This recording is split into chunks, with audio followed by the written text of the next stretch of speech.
So in the previous video we had seen elastic potential energy, right? What is the potential energy stored in a spring? Fine, today we will solve few questions based on elastic potential energy, right? This is quite easy. Spring of force constant 800 has an extension of 5 centimeter. Work done in extending it from 5 to 15, right? A spring solution, force constant is given as 800, right? It is already, we have to calculate the work done in extending the spring from 5 centimeter to 15 centimeter, right? Okay. So work done is delta U, right? Change in potential energy, elastic potential energy. So it is half, that means final minus initial, half K x2 square minus half K x1 square. Clear? So it will be K by 2 x2 square, so that is 15 square minus 5 square. These units are in centimeter, this is Newton per meter. Convert this into meter. The 15 centimeter into 10 raised to minus 4, right? Okay, K is given as 800, so 800 divided by 2 into 225 minus 25, 200 into 10 raised to minus 4. So this will be 16 into 10 raised to 4 into 10 raised to minus 4 divided by 2, that is 8 joule. So this is the work required to be done to extend the spring from 5 to 15 centimeter, right? We'll see another example.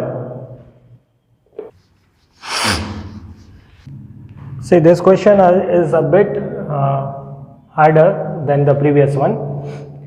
Actually, we'll go this way, like after understanding the concept or after completing one topic, we'll solve 3 to 5 sums, and each and every sum will have an increasing level, right? So we'll start from basic and then we'll increase the level. See, figure shows a smooth curved track.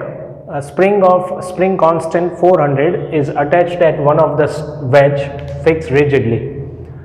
40 gram mass is released from rest at a height of 5 meter. We have to find the maximum compression of the spring. Okay. So according to the question, this is a mass 40 gram, right? 40 gram, right? Spring which is attached to a fixed wedge, and the spring constant is given. This is the smooth track, that means friction will not be considered, right? Okay, we have to find the maximum compression. See, when you are being said to find the maximum compression of the spring, it means when the entire energy which the mass is having, when this entire energy gets converted into elastic potential energy, right, only then you can have the maximum compression of the spring, right? The energy with this block is possessing, if the entire energy is given to the spring, only then the spring gets maximum compression, right? So block is at rest, so it will not have any kinetic energy, but it is at a height of 5 centimeter. So we had already seen in the previous videos that when an object is at certain height, it will possess potential energy, right? So the total energy is equals to mgh, right? When this mgh gets converted into half kx square, only then the spring gets maximum compression. So we can write it as when mgh equals to half kx square.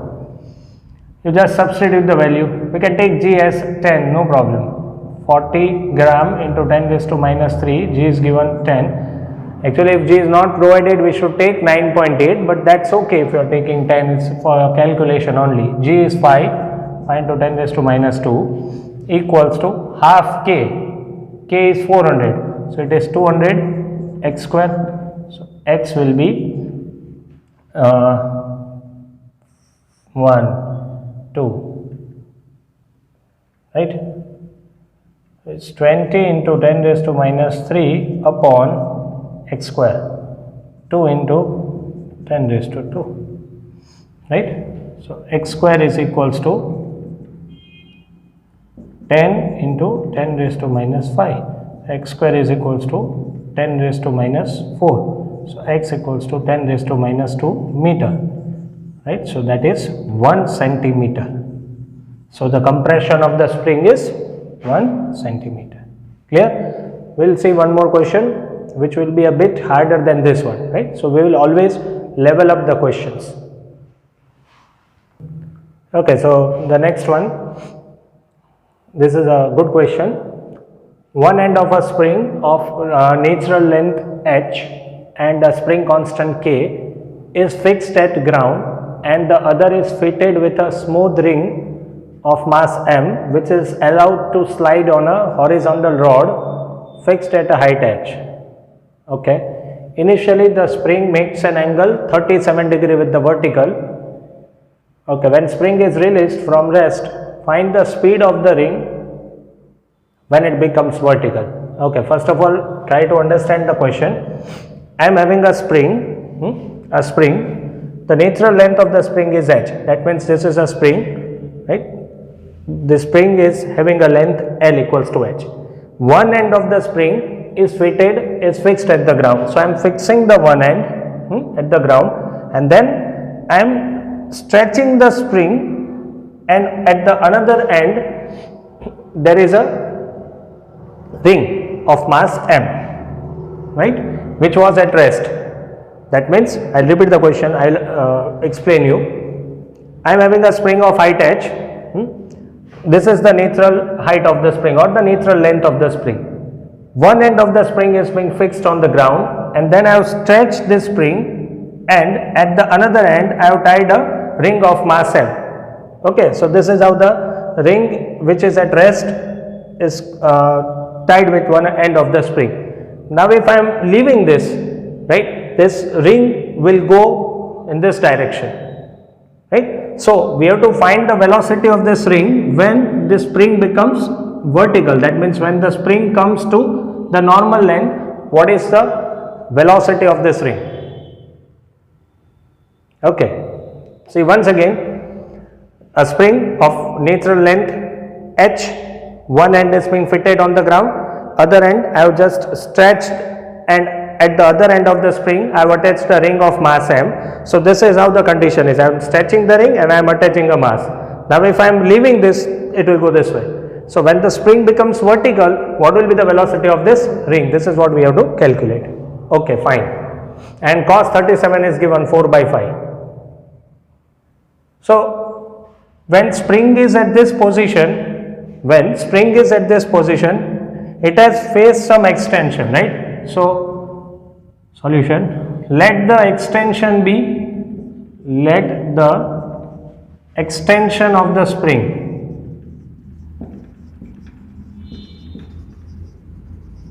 be x. You can take anything, right? So this is h, I am stretching this, so this will be total h plus x, right?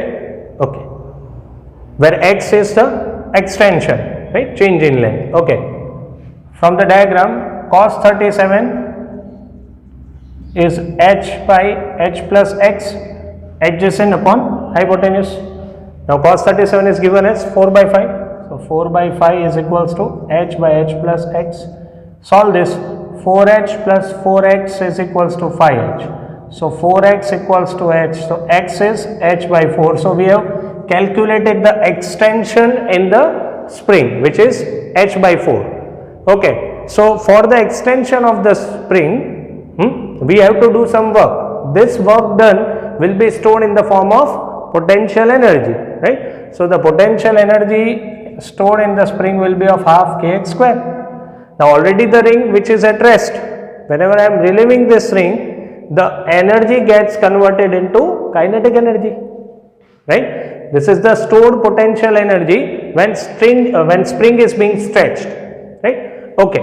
Now if I am leaving this energy gets converted into kinetic energy.